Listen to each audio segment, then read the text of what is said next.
Yan kakabsat mga bunsoy. May nakita na naman akong old structure, old na bahay. Dito pa rin sa may dito. Dito pa rin sa Binondo. Yan. Napabayaan na talaga, wala na daw nakatira dito. Yun, nakapadlock na lang. Sayang tong bahay na to. Nakikita nyo kakabsat mga bunsoy. Parang abandon na abandon. Nakakatakot niya.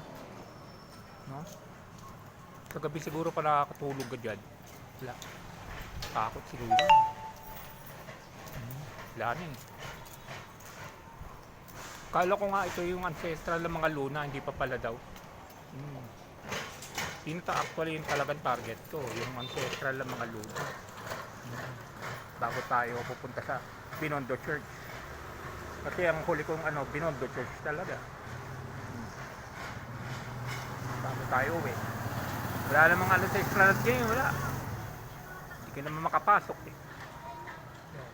Upload videos lang kakabsat mga punsoy. Grabe oh. Grabe tong old style lumang bahay na to.